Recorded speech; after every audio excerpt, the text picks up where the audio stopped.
And we are back, unfortunately. Welcome back to another episode of the Deep Press Cincinnati Sports Fan Podcast. I am Jesse, that is Tommy, and it's Wednesday, so you know what that means. We're going to do our Bengals recap of another heartbreaking loss. Now, that game was last week against the Baltimore Ravens on Thursday Night Football, where the Bengals lose in heartbreak fashion again to the Ravens for the second time in the regular season. 35-34, great football game. I loved it. Like, I know the Bengals lost, but that was just a great game between two really good offenses. We won't talk about the defenses, but we have to on this podcast. But if you weren't like a fan of the Bengals or the Ravens, this was such a great football game. Like, Thursday Night Football, usually they don't produce a lot of good games, but this one probably is the best game so far of the season. I don't know how many Thursday Night Football games we have left. We're already in the middle of November. But so we're going to recap that. Talk about the Bengals were teasing us, thinking that they were going to sign some players to bolster the roster because this team still think they still have a shot at the playoffs, and they finesse us per usual. So we'll talk about that. Also, there's a game on Sunday where the Bengals have to win against the Los Angeles Chargers, and it's a must-win. Well, every game's a must-win, but the Bengals, pretty much, if they lose on Sunday, the season's over. I don't want to hear, well, they lose on Sunday, there's still a way. No, shut the fuck up. The season's over at 4-7. I don't want to hear it, okay? So we'll talk about that, and we'll do trivia. We didn't do that last week because we're on a time limit, and I was sick. But now I am good to go, and I'm ready to just unleash. Not really, but Tommy, how you doing on this Wednesday evening? Oh, not too bad. We were talking about this right before we started, but just dealing with the depression of it getting dark by 4:15, basically. So I think Central Time is slightly different than you, but yeah. Good besides that, I guess. Yeah, I mean, even 4:45 here, it's already like the sun's gone, and it's like we're getting ready for darkness. And this is pretty much what has been for the Bengals in 2024, darkness. And we'll dive into the Ravens game. We both said last week that the Bengals had to score, 30 plus points to win this football game.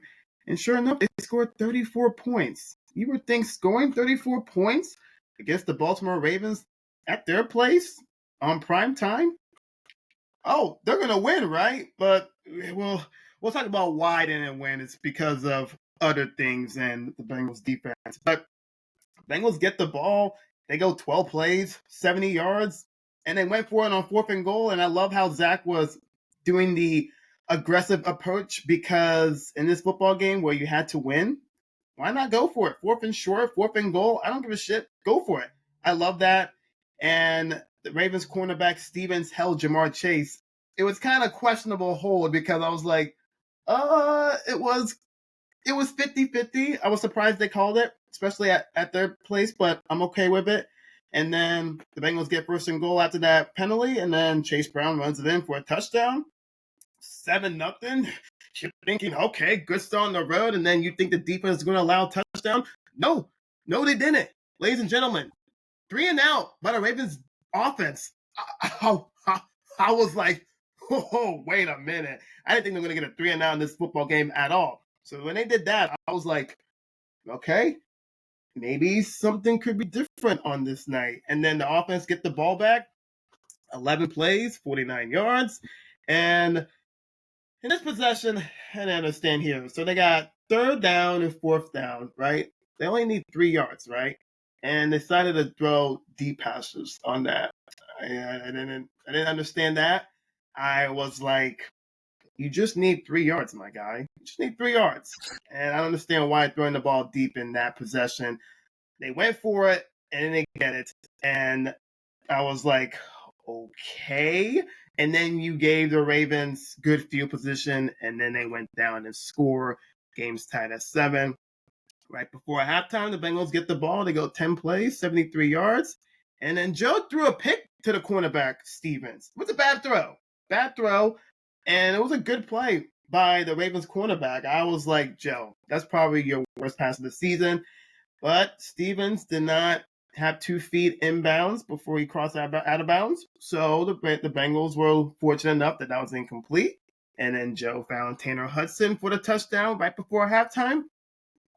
So you're saying, and you're telling me that the Bengals are up 14-7 at Baltimore, and it's halftime, and Lamar Jackson only has under 100 yards passing, and Derrick Henry only had 21 yards rushing, and you held that prolific offense to only 7 points at their place on prime time, and the defense is playing surprisingly good, having three and outs in the first half. Shit, I think the Bengals might have a shot.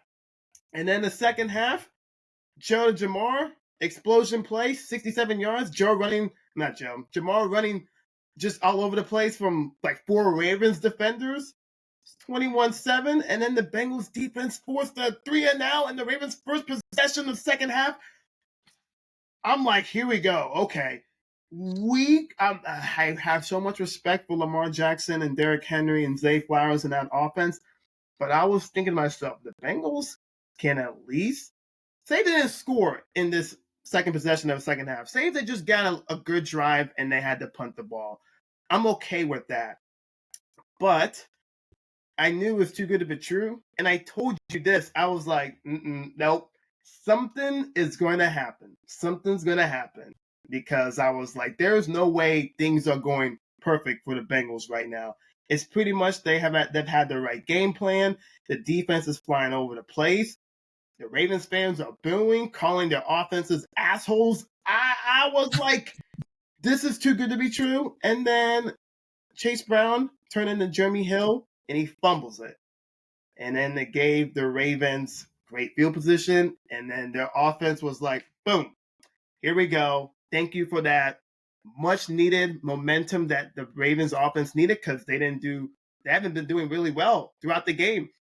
And then they proceeded to score 4 straight touchdown drives. 4 straight. 4. And it's crazy how momentum works in football, right? When you're thinking everything is going so well, and then a turnover happens, and then that opposing team who hasn't done a lot on offense throughout the game, all of a sudden they're like, oh shit, we're now, here we go. Now we have the Bengals defense on their heels, and it just felt like the Bengals defense was like, oh no, like shit, the offense pretty much gave them so much momentum and confidence, and they're like, we can't stop them, and they didn't. It was so unfortunate. that really sucked. And the offense too, as much as Joe and Jamar were balling in this football game, after that fumble, the Ravens defense sort of kind of picked it up a little bit, just a little bit. And then once again, another situation by the Bengals offense. 3rd and 2, 4th and 2. You try to throw the ball deep. I have no idea why. I don't understand why you don't run the football on 3rd down. Okay, if you do that, you're sure as hell most likely going to you're going to go for it on 4th down. What I didn't like about that 4th and 2 call is that they throw a go route to Jermaine Burton. I know Joe was trying to give Jermaine his moment and trying to give him confidence. I mean, Jermaine Burton did make a good catch on 3rd down play in this game, but Jermaine Burton hasn't really seen the field at all this season, and you decide to throw a deep go route on 4th down with the season pretty much on line. You decide to go to your rookie receiver at that moment of the game, where in that play, Jamar Chase was open, and he was furious, and he was. I don't know what route he ran, but Jamar was open. I know all game long Joe had pressure because the Bengals offensive line sucked, and I know that not having Orlando Brown Jr. was a big factor, but the fact that we had to rely on Cody Ford and Cordell Volson and Alex Kappa, the O-line is just not good. Even Ted Karras is just not good too. Sucks. We just decided to just put so much money on that offensive line, and Joe is still getting hit out there and getting pressured. And this man in this football game was throwing passes, impossible passes on the rush like it was nothing. The display Joe Burrow put in that football game, if you watch the All-22, if you have All-22 on NFL Plus, it's amazing how this man just continues to just does the things with the offensive line he's been presented to. Makes no sense. And then in the end, okay, after the Ravens got the momentum, Joe went to Jamar for 80 yards to tie the game, and then the Ravens came back and got the go-ahead touchdown. And then end of the game, Bengals need a touchdown, right? And they go 9 plays, 70 yards, took a minute, 11 seconds off the clock. Joe found Jamar back in the end zone. That catch and throw was just amazing because it felt like the Steelers' Super Bowl against the Cardinals when Ben Roethlisberger threw that pass to Centennial Holmes, where there was defenders trying to get the ball and Ben just put it right in the hands of Centennial Holmes. That play reminded me of that. I was like, good God, how did Joe he just fires that in a tight hole? Pause. It was just amazing. So 35-34. Obviously, you're going to go for 2 because you see the Bengals defense, they haven't done absolute shit in the second half. Go for 2, right? Perfectly fine with that. Love it. I know people are talking about Joe with the face mask and then Gesicki getting hold. Yes, officiating at the end of the game was not good, but I'm here to tell you that that's not the reason why the Bengals lost the football game. I just didn't understand the play call where you're going to throw the ball to Tanner Hudson. With no disrespect, but I don't think I want my third string tight end to get the ball with the game on the line and you don't decide to throw the ball to Jamar. Really? Jamar had 264 and 3 touchdowns. Joe said that his first read was to go to Tanner Hudson. I'm like, no, Joe, I don't care. If you live and die by your boy, okay? You guys were carrying that offense. Just get the ball to him. And if it didn't work out, okay, I'm okay with it. I just didn't like that you decided to go to Tanner Hudson. Really? It's unbelievable. 34 points. 34 points. Joe goes for 428 and 4 touchdowns. And Jamar goes for, like I said, 264 and 3 touchdowns. Those 2 men are leading in their respective categories and their respective positions in the NFL. And you're 4-6. It's because of the defense. We'll talk about the defense after. I want to hear your thoughts on just like the offense and just in general. I'm sad. Yeah.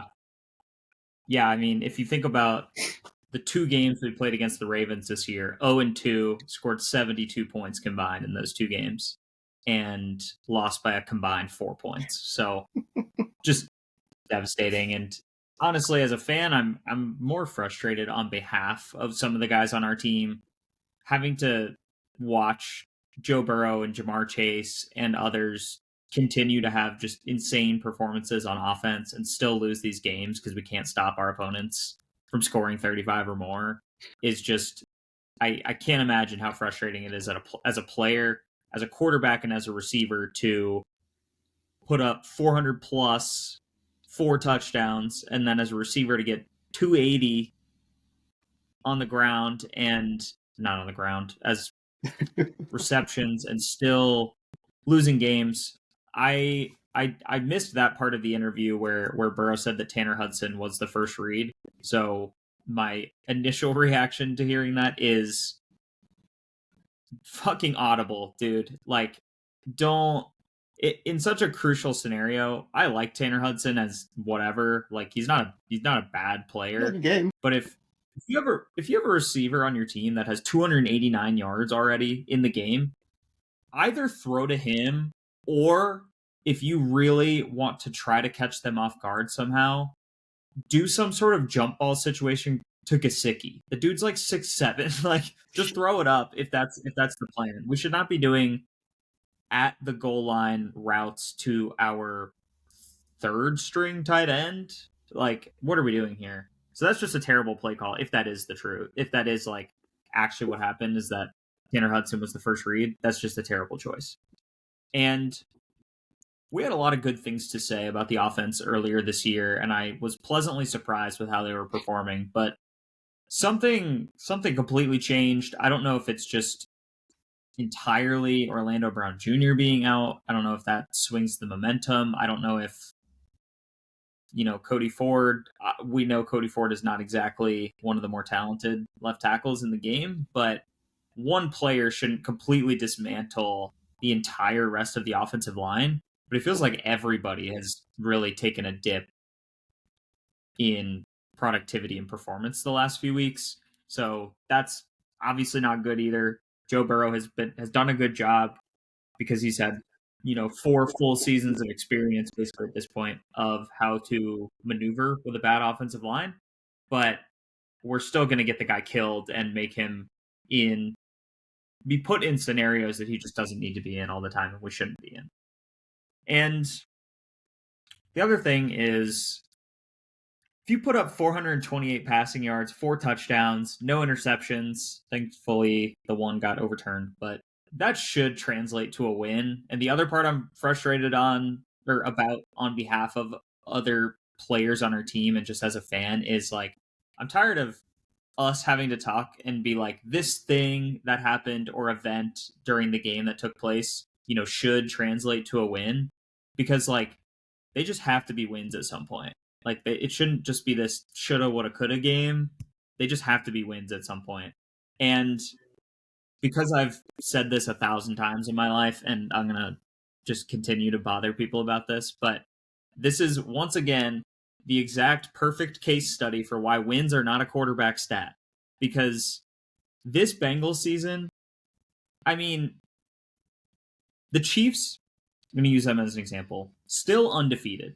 Patrick Mahomes has 12 less touchdowns than Joe Burrow and 5 more interceptions than Joe Burrow. And yet they're undefeated and we're 2 games below 500. I don't want to hear any of that nonsense about like, this guy's just a winner, or like this guy, can't win games but has all the stats and stuff like that. Sometimes stats are supposed to translate to victories. And so I have no blame against Joe Burrow again on any of this. I feel like he's having an insane season that I'm really proud of being able to watch, and it makes a lot of these games fun to watch, even when we're losing. And it was a very fun game to watch. I completely agree with going for 2. I don't love the play call they decided to do, especially finding out that Tanner Hudson was the go-to on that route. But regardless, at no point during this game were we out of the game. I would actually argue that we were controlling the game for most of it until the Chase Brown fumble flipped the momentum a lot. But even though this game was very close the entire time, we had 56 pass attempts and 16 rush attempts. And I know Burrow and Chase were hot. I understand wanting to let Joe Burrow, go off, let him cook a little bit, but mix in a rush attempt every once in a while, please. Like, good gosh, like we can't. I know there's no blocking for sure. So like I understand that when the run game is not performing super well, that you can't, run and just hope that it will figure itself out. But it also has a lot of implications about like, making the clock tick down a little bit more and making the defense have to physically perform in the trenches rather than just rushing the passer. And, you can do play action stuff, all this good stuff that just when they know we're not going to run it, it completely changes what you're able to call effectively, which is why we cooled off a little bit towards the end. And the opposite for our defense, I think, is part of the reason why we couldn't stop them at all. But I like that Joe and Jamar have this insane chemistry. We got to pay this guy, but I also like that Joe has really found a sweet spot with being able to connect with all the tight ends we have on this team. Yeah.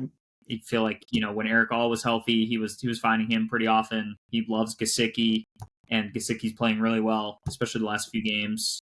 And using the running backs as outlets too. Chase Brown got a lot of catches in this one as well, and is a reliable target out of the backfield. And so we can't hang the weight of the loss on just Chase Brown for the fumble. I know you're not saying that by any means, but it was a complete momentum shift which led to the everything else crumbling. But there were lots of reasons that we lost this game, and most of them are on the defensive side, which we will talk about. So I'll leave that alone for just a second. But this is again like the pass run distribution was way off, but we had 23 first downs in this game, and 21 of them were on passes. So it's just like, and don't get me wrong, and whenever we're in third down scenarios, fourth down scenarios, and trying to get first downs, I would rather have Joe Burrow throwing it. So I'm not trying to advocate that we should run more on those crucial downs and stuff. But it's so clear that even when we're in like 3rd and 1 scenarios, we don't trust our line to be able to block to even get a single yard, which is a concerning problem. And we did pretty good things we've talked about in the conversion realm. We were 8 for 16 on third downs, 2 for 4 on fourth downs, 3 for 3 on touchdowns when we were in the red zone, which is stuff that we've talked about. So it's a win in that category. We had 6.3 yards per play on offense. It's so crazy that you can lose a game when you have 6.3 yards per play on average. And it's so wild. And you hinted at this, but we have the league leader or tied for league lead in passing yards, passing touchdowns, catches, receiving yards, receiving touchdowns, and sacks. And we're 4 and 6. And in case you're wondering for a scapegoat on who the partial problem is, I checked on FanDuel this morning, right? And you can bet on futures for who the coach of the year candidate is. And Zach Taylor is tied for the worst odds in the entire league to win coach of the year. And I know that it's not a direct translation of like who the best coach is versus who would win the award or for betting purposes. He has worse betting odds right now than Brian Callahan in Tennessee, Doug Peterson for the Jags, and Dave Canales for the Panthers.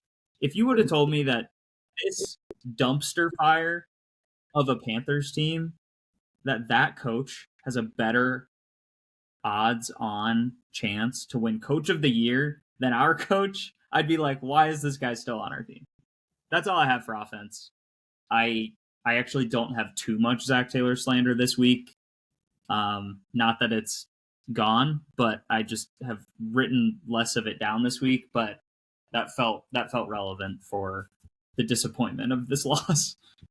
Wow. I mean, I picked the Panthers to make the playoffs as my crazy pick. Yeah, they beat the Giants in Germany. Good for them. They have 2 wins. They're 2 less than the Bengals. They're not that close. I cannot believe that. That should tell you a lot about what the public views Zach Taylor as a head coach. Because he's not a head coach. He's not. He's not an offensive coordinator. Really isn't. He should not be coaching anything in the NFL, with all due respect. I don't think he's not a bad person. I just think he doesn't know how to coach. He could be a good rah-rah guy for the locker room and giving out game balls and blah, blah, blah. But, wow, that's crazy. And like you talk about, Joe Burrow can be an MVP candidate if his team wasn't 4 and 6. Jamar Chase can be offensive player of the year. Trey Hendrickson can be defensive player of the year. And you're 4 and 6. That makes no sense. It really doesn't. And that's just, sports is crazy. And sometimes sports can be stupid. The sole reason? Agreed. The sole reason is because of that defense. Defense played well in the first half. They played according to what Lou Anarumo and their game plan is to, this team can actually stop the run. They're like top 10 in the NFL when it comes to rush defense, which I didn't expect that at all. But when it comes to allowing explosive plays in the air and how bad this team, when it comes to tackling, it reared its ugly head in this one, especially in the second half. 4 straight scoring drives like I talk about, and then the pathetic tackling display they had on the Tylan Wallace 80-yard touchdown catch, where I don't know what Logan Wilson was doing he was trying to attempt the tackle. I think he was trying to push Wallace to the sidelines. That didn't work. And then Geno Stone, probably the worst offseason acquisition probably in recent history. That guy stinks. Okay? That guy stinks. That play as a whole, I'm like, First of all, I'm like, who the fuck is Talon Wallace? I'm like, who is this guy? I guess he's an important piece for the Ravens special team, but when it comes to everyone in the whole NFL world, we don't know who the hell this guy is. And he goes, and he leads the team in receiving yards with 3 catches for 111, and you hold Zay Flowers, their best receiver, to only, 54 yards receiving? And Mark Andrews had some catches in this game, and then Cam Taylor-Britt gets burnt by Rashad Bateman on a touchdown. Cam Taylor-Britt, I don't know what has happened to him. The decline of him has been really shocking because we were talking about Cam Taylor-Britt last year as an all-pro cornerback. He looks like I don't know what's he looks like burnt toast. He looks just bad out there. And people are saying it could be coaching. I don't know. I think it's probably a confidence thing. Because remember beginning of the season when he was talking shit a lot, and then the coaches were like, dude, can't talk shit. And then he stopped. And now I just feel like his confidence is just wavering. And you saw the play where the touchdown play was Rashad Bateman. Well, I don't know what route Bateman run, but Cam Taylor-Britt like completely ran the wrong way and got burnt. And then on that touchdown play, Geno Stone decided Lamar Jackson was on the run, and usually Lamar Jackson throws a little like passes, for a touchdown, a little. Geno Stone decided to leave his spot and rush Lamar. I'm like, dude, what the fuck are you doing? And he left Rashad Bateman wide open for a touchdown. Now it's CTB's fault, but I had no idea what was Geno Stone doing by rushing his former teammate. It's just this idiotic play and just the whole defense. I know I know Lunar Uma is gonna get fired. I know he is. He's a scapegoat, but he hasn't done a good job coaching as well too. However, I think it just comes down to the lack of talent and the lack of players he's been given. And it's like we said, we've been talking about this for like the last month. It feels like it comes back to the organization. It comes back to losing a guy like Jesse Bates, losing a guy like DJ Reader. 2 important players, 2 important pieces in the locker room, the voices as well in the locker room. You let them go. And then Luna was like, okay, I am stuck with what? He thought CTB was going to take that next jump. He has made a big time decline. Unfortunately, Dax Hill gets hurt early in the season. And then you think DJ Turner was going to take the next step. And he's just been like iffy. It's like he makes a good play and then he gets burnt and he plays really bad and he gets benched for Josh Newton for a couple of plays. And we can talk about Trey Hendrickson. He's a dog. I know Lamar Jackson didn't get hit in this football game, right? He didn't get hit. Like it. And then the thing I don't like. Go ahead. Just one time. No, I was just saying, what one time he got a QB hit By who? Joseph Ossai. Oh, okay. Speaking of Joseph Ossai, great lead up to this. Joseph Ossai, we've been saying that, he's going to take that next step. He's going to make that climb, right? Just hasn't worked out. Now, Luna Rimmer said this week that the reason why Myles Murphy got less snaps is because of the improvements of Ossai, and he's been playing better. Cool. Okay, that's fine. But Ossai is most likely not going to be on the football team next year. So what's the point of having Myles Murphy on the team if you're not going to give dude snaps? I think he's healthy, right? I think he's recovering from his knee injury that he sustained during training camp. I think he's fine. And I don't understand that. It's just this coaching staff and this team, when it comes to the way they handle their players and their snap counts or just their management, it's pretty bad.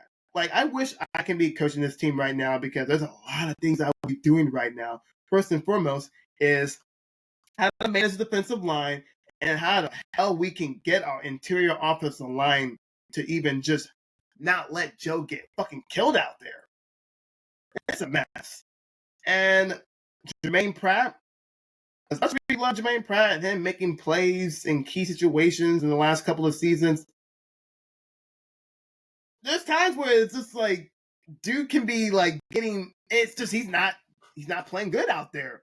It's just I think Akeem Davis-Gaither needs to play more. But then again, we signed Pratt. We signed him, right? So he's good to go. And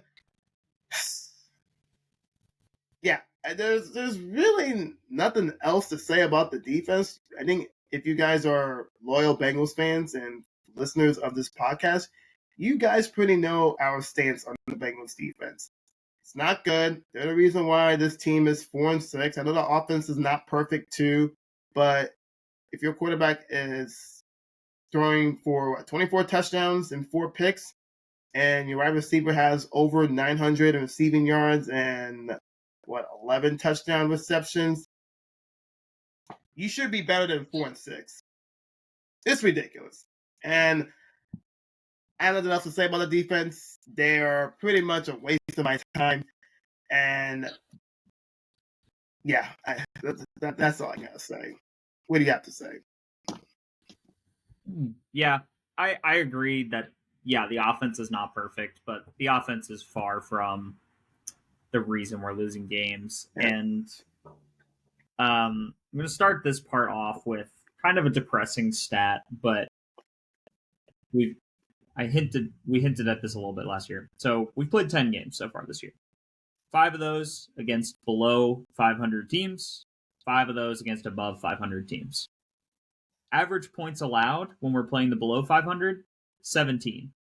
Average points allowed when we play above 500, 35.4. So, I mean, it's the difference is so insane. And the funny part is that I don't have any illusions that we're going to make it to the playoffs, because I think that there's too much going wrong. But the funny part is we actually are only 1 game out of the last wild card spot, 1 game behind the Broncos, who currently have that spot right now. And we do play them later this year. So there is like a chance that we can find ourselves in that conversation. But the reason I bring that up is because I'm almost more scared to be in the playoffs, because yes, we have Joe Burrow. We have this really good offense that can turn it on in key moments. But if we got to the playoffs and we're only playing these above 500 high caliber teams, we're going to let up 35 points. It's just what we've done in every single game that we've had the opportunity to this year.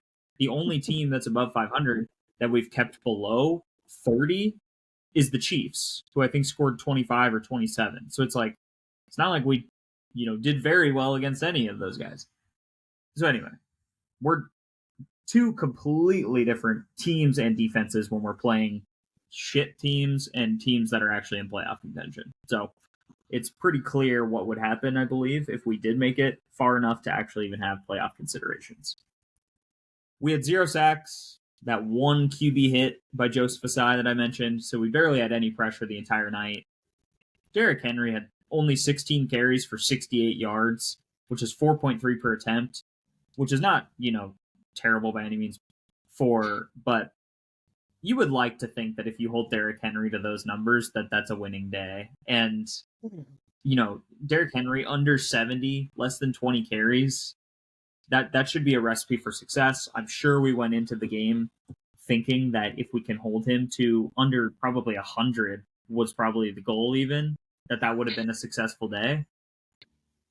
The Tylan Wallace thing was just really hard to watch. It was so ugly, just the tackling in general. And if you get someone that close to the sideline, I get you're just thinking, oh, I'll just push him out, whatever. But you better get some good contact with him, because they'll just keep tiptoeing down the sideline, and it's the 3 missed tackles on that sideline alone, and just missed tackles throughout the game the rest of the way has just been something that's plagued our defense the entire season, and definitely was on full display here. I just really don't know how we stack up wins the rest of this year, especially with our defense doing what it's been doing. I think if we were going to get some wins and even get in the 500-ish territory, I think our defense has to be smarter about scheming pressures and QB hits and sacks, probably blitzing more often than we do. I don't know our blitz rate. I didn't look at that beforehand, but like there are teams that are like manufacturing pressure and sacks and quarterback hits without star-studded guys on their defense. Using the Vikings as an example, because they just have a very smart, creative defensive coordinator, Brian Flores. And I agree. I think we've drifted pretty far away from what Lou Anarumo used to be able to do for us as a defensive coordinator. You know, we used to be really good at halftime adjustments. We've been the complete opposite in almost every game this year. We've allowed way more points in the second half than the first half. We used to be forcing turnovers left and right, and so we wouldn't mind, you know, giving up yards, but we would keep people out of the end zone. We would force field goals way more often, and we would force a lot of turnovers. And we don't do almost any of that anymore. And so I agree with you. I think he's going to get the scapegoat card, and I don't know if they're going to do anything about Zach Taylor. They probably won't. I think they'll probably just fire Lou and call it a day and be like, well, the defense was the problem. And I also don't think it's entirely on Lou by any means. I think that he probably is not as good as we thought about getting the best out of the players he has. I think that he can be a very smart and talented defensive coordinator if he has a lot of talent on defense. But I think without that talent, it's kind of showing that he's definitely not the same guy as a coordinator with not a lot of talent back there, which is unfortunate, but I don't see that changing anytime soon. I love Trey very much, and I think he's obviously killing it. He's leading the league in sacks. As far as I know, he's the only double-digit sack leader or sack person in the NFL right now. And despite that, no one else on the defense seems to be able to get anything done. Logan Wilson's playing decently well, but still with like the missed tackles thing, it's not looking great. You know, I don't have much else to say besides that. Just like, you know, when we play teams that actually have competent offenses, we're allowing 35 points a game, and I see no reason to believe we're somehow to stack up wins and get near the playoffs or somehow sneak our way into it that we wouldn't do the exact same thing, put up 35 and then not be able to put up enough on offense to stick around with anybody, especially because we'd be on the road. Yeah, whew. That's sad. 35 points per game allowed when you're playing the teams over 500. That's insane. And talk about the Broncos. I mean, their offense is not like high caliber, but they're like thinking to themselves, once they get to play the Bengals, they're like, we can probably have an offensive output. That should not happen. Okay? It will not happen. But if it does, it won't surprise me. I might go off on this podcast, but 4-6. And before we talk about the Chargers matchup, the Bengals were thinking about, this was rumored for a while, that they were thinking about adding some pieces to the roster because they still think that they still have a shot in 2024. And Monday came along, and we heard that the Bengals were going to talk with Leonard Fournette, a.k.a. Playoff Lenny, drafted by the Jaguars, won a Super Bowl with Tampa. He's on the Bills roster, but he's been inactive for a couple of games. So 29 years old. I know when it comes to running backs, he's old, but I think he can add like a person that can, I don't know, probably a good running back that can block because our quarterback is getting hit a lot and pressured a lot.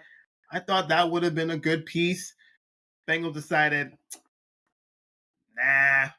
And then Xavier Howard, cornerback, 31 years old, 8 seasons with the Dolphins. Right now, he's not with the team. He's not on a roster right now. Bengals worked them out, and then the two sides couldn't come in agreement. It was rumored that Xavier wanted a 3-year deal, and I'm like, my guy, I don't think you're worth a 3-year deal. No disrespect. You're pretty much like a 1-year type of deal player, okay? But I still think he can contribute to this football team easily on defense because you look at our cornerback room, I don't have faith in CTB. I mean, I like Mike Hilton, but no. And DJ Turner, no. I think that would have been a good signing. But I was very surprised that the Bengals didn't sign either Fournette or Howard. It just comes to show you that this team is they'll give you some teasers, but it's like they're not gonna come through with it. And then they signed some guy out of the Giants third string running back, a guy named Gary Brackwell. I was like, who the fuck is this guy? No disrespect, but he was the Giants third string running back. He's only had 42, 44 carries in his NFL career. They signed him to the practice squad. Okay, but you trade for Khalil Herbert last week, and it's unfortunate that Herbert's first action, bad handoff exchange. I don't think that's his fault. I just think that's him not getting used to the offense, so he needs more reps. And I think he can be a good addition and asset to the offense, but he decided to sign a guy that has very little experience running the football, and instead you don't want to sign a player like an edge rusher, something that the team cannot do other than Trey Hendrickson. You decided to sign a third string running back? Like, fuck are we doing? Like, is this a joke? Am I being punked? Where's Ashton Kutcher? What the fuck are we doing? I don't get it. This organization is they're still goddamn cheap. They are still cheap. Even with Joe Burrow and Jamar Chase, they're still cheap. And I know Mike Brown doesn't really have the say anymore because he's old and shit. And they give it to his kids and the Blackburns. They're terrible. And it could be worse than Daddy. It's bad. You have Joe and Jamar and Trey. And you're going to ruin this? Not only for the team, but for the fan base? Really? I don't understand why the Bengals aren't like...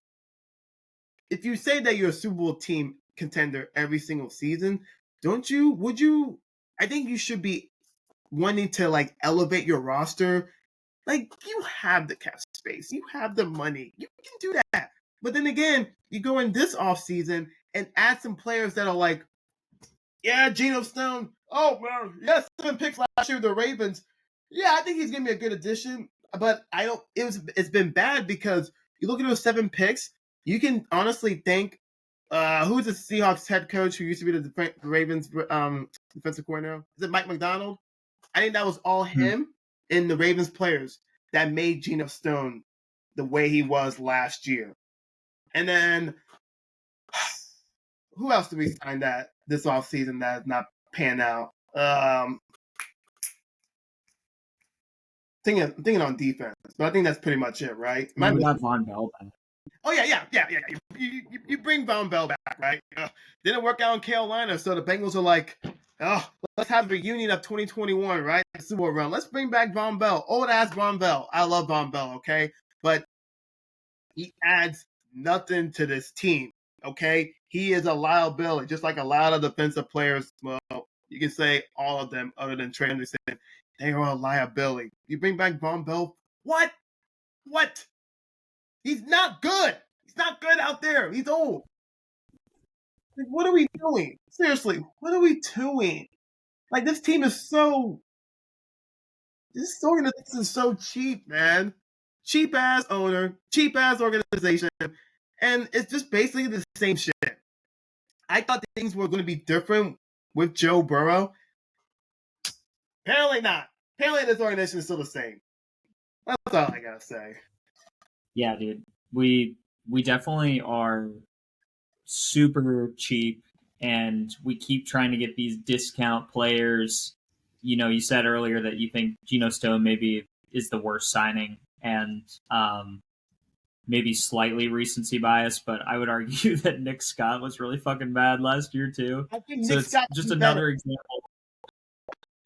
Yeah, but either way, they're both terrible and like not playing well, and it's just more examples of us trying to sign these 1 to 2 year contracts for like $1 to $2 million a year and just hope that we can elevate their play. And it's just not going to happen. And the Xavier Howard thing, I actually would have liked to see. I agree, a 3-year deal is a little bit too much. If he wanted 2, I would have given it to him, and they might have too. But 3, I agree, is a little bit too much. But he was like an all-pro corner for maybe 2 years ago, not that long ago. I would have really liked him, and we know that we need corners, so that would have been a great addition. I would have liked that one.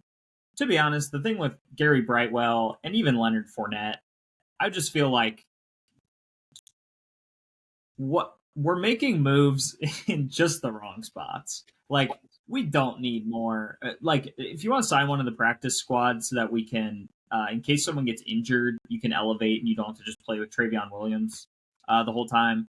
But you get Khalil Herbert. Khalil Herbert, by all accounts, is a decent running back and actually is a good blocker for running backs too. So he kind of fills that role as well, Sure. which is the only reason you would get someone like Leonard Fournette, I think.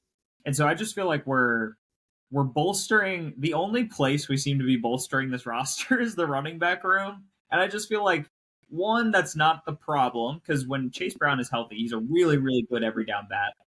And Lord knows we're not going to run that fucking much anyways. So why are we getting 6 running backs to not use 4 of them? So I think maybe that's just the position where there happens to be more people available in the middle of the season that haven't gotten swooped up in the offseason. But, geez, we need a freaking offseason where we're actually we need to pay Jamar Chase on the first day that it is available. I don't care if he wants $40 million a year, just fucking give it to him. And then if you have to go if you pay Jamar Chase that much money and you're paying Joe Burrow that much money, we can go discounted on our number 3, number 4 receivers, number 2, number 3 tight ends, and then make up that money elsewhere. Like, you don't have to anyway, and we won't be paying T. Higgins anymore. So we'll have more money to move around, but geez, we need to sign defensive players and offensive linemen or get new offensive line coaching. I don't know if that's part of the problem. I don't know if Frank Pollock just doesn't know what he's doing. I really don't know, but they were playing well earlier this year, which is what is annoying. So I agree with you on all that. We can move on to Chargers stuff, but I just feel like we're trying to sign people that just don't move the needle at all, in my opinion, and in parts of the roster that I think are just not issues at the moment. Right. I agree. And I feel like they're trying to sign these running backs because they know that Joe is getting hit, so we need a running back that can block. I'm like, well, you spend so much money on trying to get that offensive line fixed up, and you're realizing that they're still doing that. It's like you have failed in that position. You have failed badly. So Joe is like, okay, I know I'm going to get hit. I know I'm going to get pressured a lot. Fuck it. Okay, I can still throw in the run like the best of them in the NFL. How about you focus on the defensive side, okay? Even though I don't want the guy to get hit because I don't want him to be fucking Andrew Luck, but so get some help on the defense, okay? He's still going to score points. Like, I think in this game, I'm trying to think, Metabike and is it Van Looy or for the Ravens? Both of them had Metabike had 10 quarterback hits, and Van Looy, I know I'm pronouncing their last name wrong, had 9. And Joe still threw 428. Jeez. That's insane. The offensive line is a problem, but I think the defense the offense has done fine at times. They're still fine even with how bad at times the interior offensive line is. It's still a problem to this day. Bengals, you gotta love them. Speaking of the Bengals, they have a game on Sunday Night Football against the Chargers. That game got flexed about a week and a half ago. It was supposed to be a 4:00 game, wish it was, but they decided Herbert Burrow. The first meeting was on COVID, and that was the first game for Joe Burrow. Bengals lost, even though they should have won, but pass interference called on AJ Green. Should have been a pass interference. And then Randy Bullock missed the field goal because I'm not saying, okay, he missed it, but he pointed his calf because that's the reason why he missed it. No, you missed it because you just stink. So that was the last. Well, that wasn't the last meeting because they played each other in 2021, and the Bengals lost that game. They got down 24-0, I remember, and then they rallied back they were down 2. It was 24-22. The Bengals had the ball. They were driving the football. I'm like, okay, we're going to win this game. And then Mixon fumbled it. Chargers player returned it for a touchdown, and then that was pretty much the game. So Herbert is 2-0 against Joe Burrow. As you said, it's just 2-0, right? It's a team sport. We don't count stats and wins. So the Chargers have a new coach, Jim Harbaugh, former Michigan football head coach.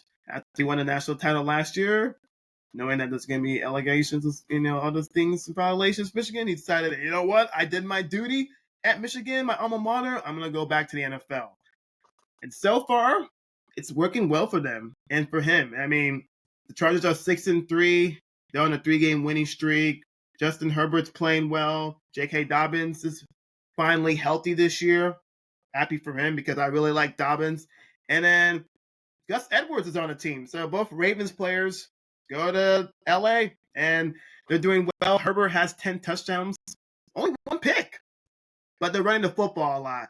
Dobbins has 141 carries for 670, 6 touchdowns. And when it comes to the receiving room, Ladd McConkey. Did I pronounce that right? Ladd McConkey, yeah. Yeah, Ladd McConkey. Rookie receiver out of Georgia. I knew who he was, but I didn't think he was going to have a rookie season like he's having right now. 37 catches, 492, 4 touchdowns. They still got Joshua Palmer, 342 in a touchdown. Our boy Quentin Johnson, who just second-year player out of TCU. A lot of good. He has potential, but dude just at times just drop passes. But 306 receiving yards, 5 touchdowns.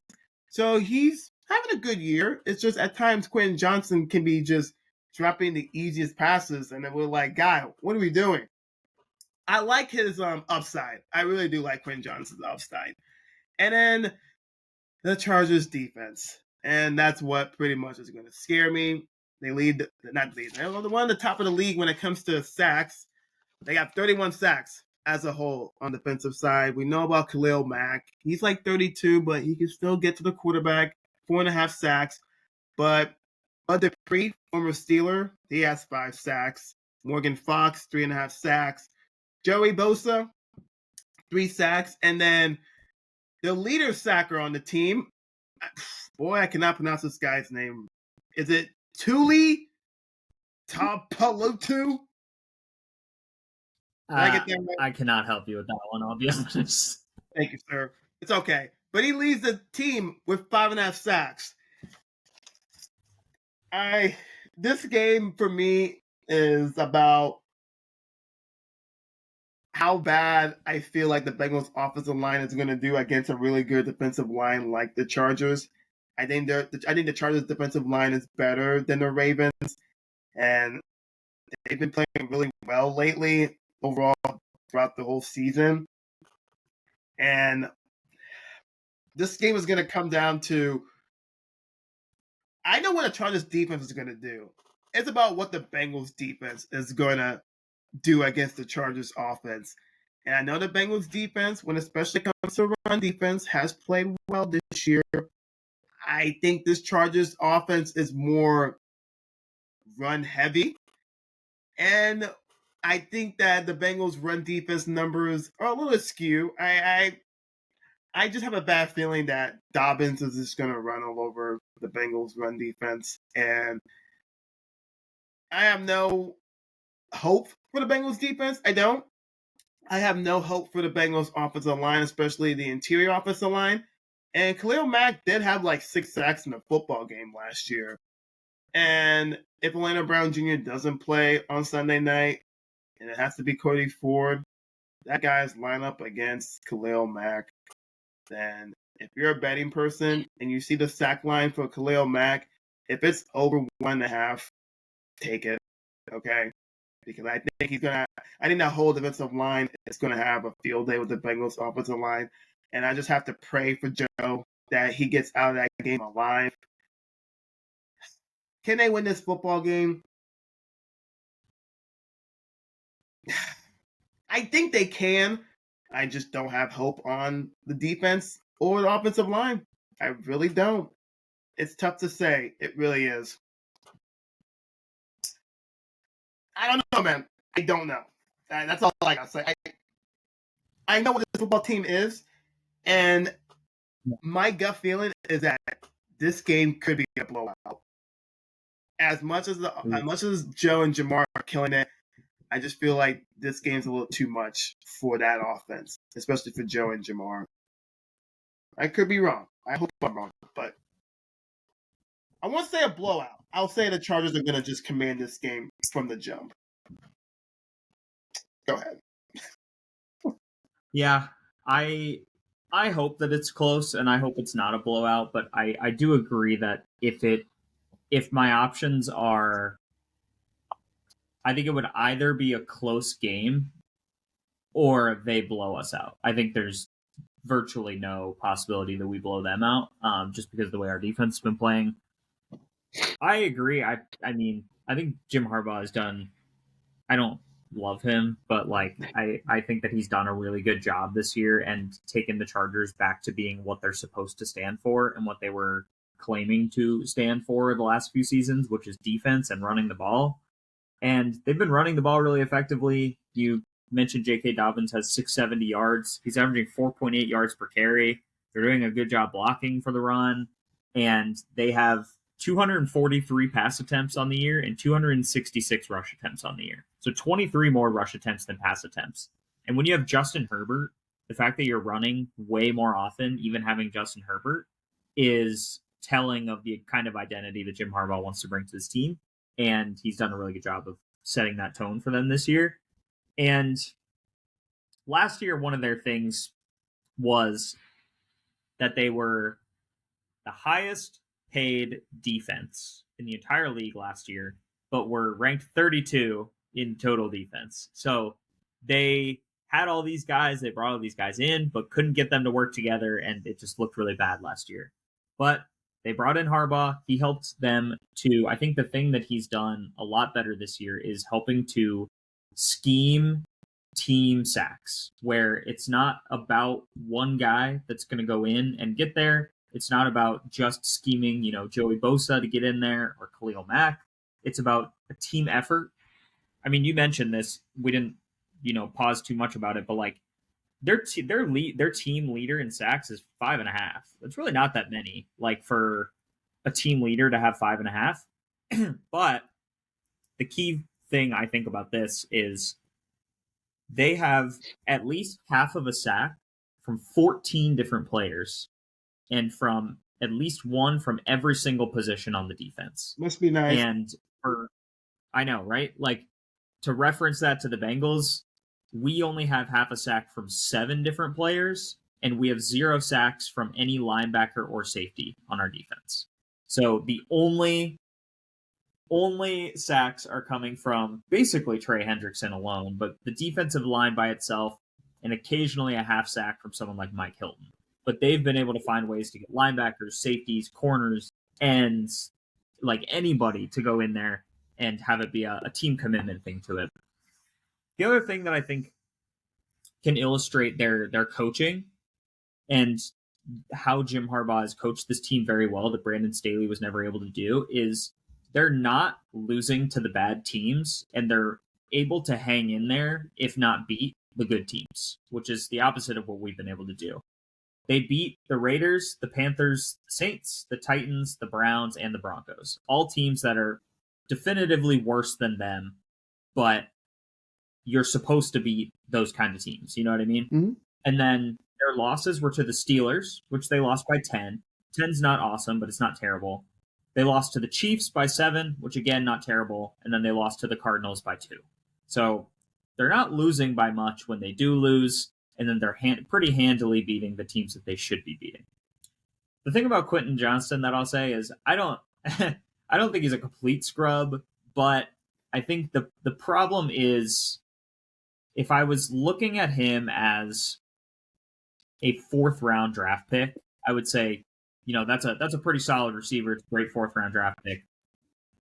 He was a first-round draft pick, and the two immediate picks right after him were Zay Flowers and Jordan Addison. So it's like when you frame it in that context, it makes me. I'm sure that they're not thrilled with how he's performing, but I agree. I don't think he's a scrub, and the Bengals definitely have a history of allowing not the team's best player just make a name for themselves. So maybe it's his turn against us, but they they do a good job of using their receivers that are not what I would consider, top tier talent, but they're getting the most out of them. Lad McConkey, Joshua Palmer, and Quentin Johnston, their top three receivers. They have 10 of Herbert's 11 touchdowns on the year. So all of their touchdowns are coming from the core three receivers. There's not a lot of tight end, not a lot of running back out of the backfield kind of thing. So they're really getting the most out of those guys. And then here's the part that scares me the most. So our defense is going to struggle to stop them because we can't stop anybody really. But their defense against our offense, their defense right now is top 10 in virtually every major category on defense. They're sixth best in total yards allowed. They're ninth best in pass yards allowed, ninth in rush yards allowed, and first in points per game. And they're actually 3 points per game better than number 2 in the league.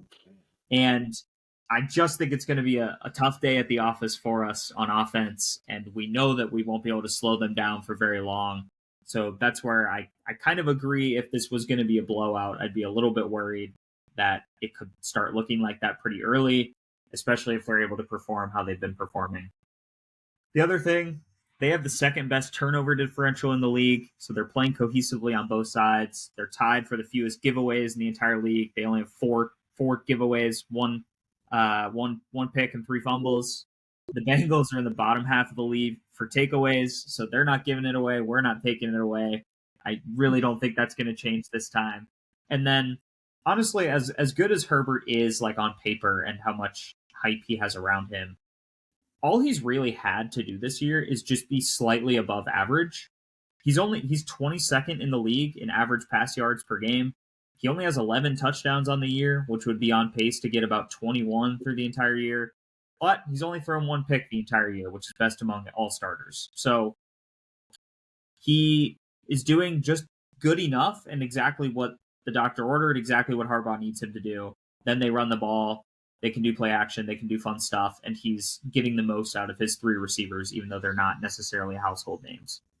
The only 2 things I'll say, the last few things here before we can kind of close this up, is the Chargers are allowing the least points in the NFL, as I mentioned, only 13.1 points per game, which is a nightmare matchup for us because we've been really good on offense, but we've been terrible on defense, and we are going against the best team in terms of points scored or points allowed. And it's going to be, They know how to commit to the run, to keep Burrow on the sidelines, have him get cold and not be out there so frequently, and then can heat up a little bit. I can see it being not a super fun game for us to watch, but I hope I'm wrong. And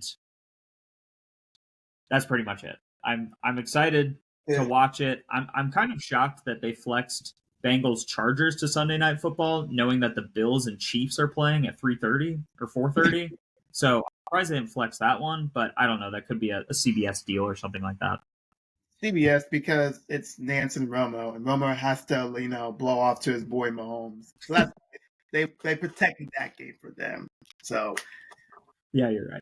That's got to be it. This game has the feel of like the Giants game, obviously, on Sunday Night Football. Yeah. I think the Chargers are a better team, obviously, and I really hope it's not a blowout. It'll be a bad look on NFL for flexing this game to Sunday night. But we'll see. We'll see. I'm not too excited to watch it, but yeah. Ugh. Trivia, sir. What do you got? All right. So, unfortunately, the Bengals are one of 3 teams in the NFL so far that have a positive point differential, but are below 500.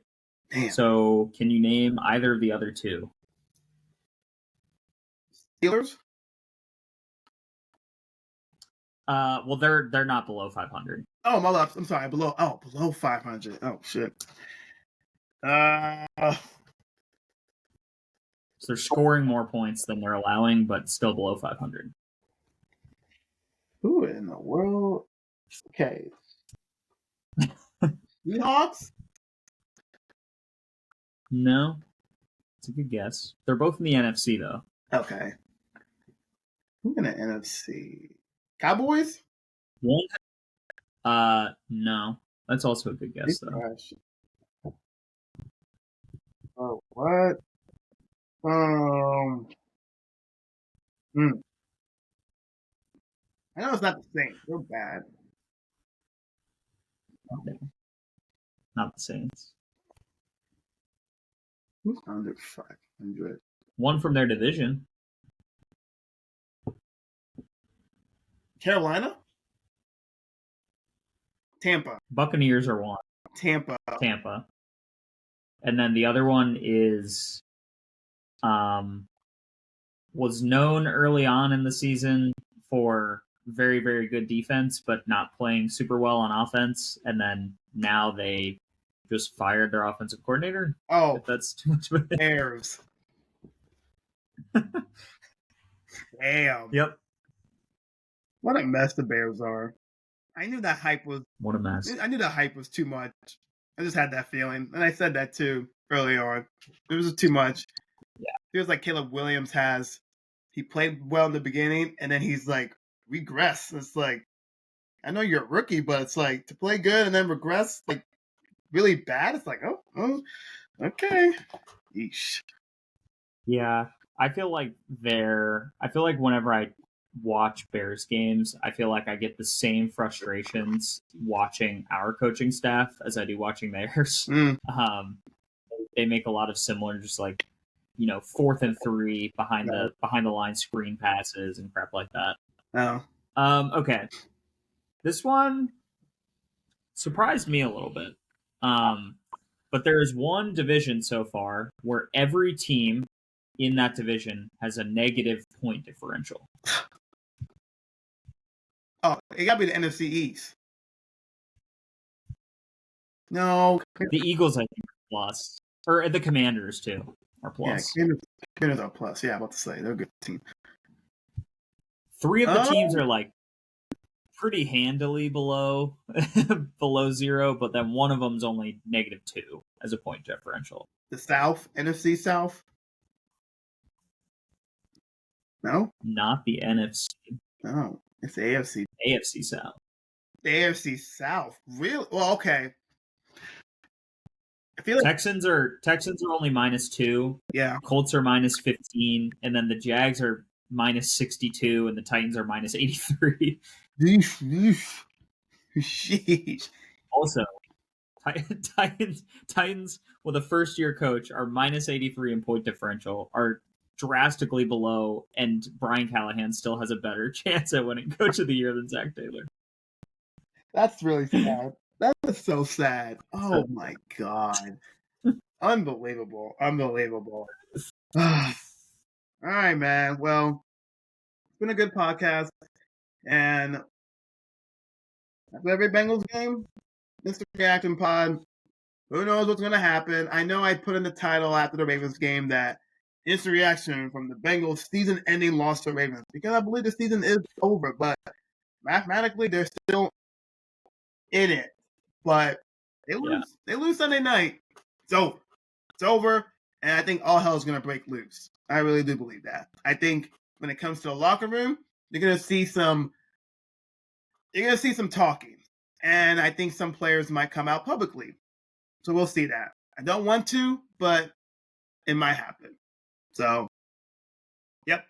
Instant reaction pod after this game on Sunday night. It's going to be a late one, so probably going to be doing one around like midnight. But hopefully it's a winning edition, and that the Bengals will go to 5-6 onto their bye week and still have hope. And then they play the Steelers, they play the Cowboys, they play Cleveland, and then like Denver and then Pittsburgh. Yeah, season's almost done. Thank God. I think I got that wrong. I think it goes Steelers, Cowboys, Titans, Cleveland, Denver, Pittsburgh. At Pittsburgh at the end of the season. So you look at that schedule, and it's like it's doable, but then again, I feel like they're going to get swept by the Steelers. But I think the Steelers are actually, I can't believe I'm saying this, they're good. They got a great defensive line, and I think Russell Wilson is doing enough. It's actually not bad. Russell Wilson's he's not a bad quarterback. I think Justin Fields is just, and Russell Wilson's like the upgrade in quarterback they need. So they play the Ravens this weekend. One of the best games of the season. Not the best games. One of the best games of the week. Them and the Chiefs and Bills. So I'll be watching those games before Sunday Night Football. So we'll see. And then the Bengals have to keep track on the Colts and Jets. And Falcons and Broncos at 4. So before Sunday night, we'll find out where the Bengals are in the playoff positioning. And we'll go from there. Trying to be positive, but it's kind of hard when your team's 4-6 and have amazing player in Joe Burrow and Jamar Chase and Trey Hendrickson, and they're at right there right now. I don't know. You got anything else to say before we leave? Getting sad over here. No, you're good. I'll keep anything I think of till next time, and I'm sure we'll have plenty to talk about. So hopefully it's a fun enough primetime game. I hope so. I hope America likes watching the Bengals just because of Joe and Jamar. So hopefully there's they can get another good primetime game out of the Bengals. Not on defense, but like on offense. So all right, sir. Yeah. Till next week, we'll recap this Chargers Bengals game. Hopefully a winning recap. All right, y'all. We're out. Who dey?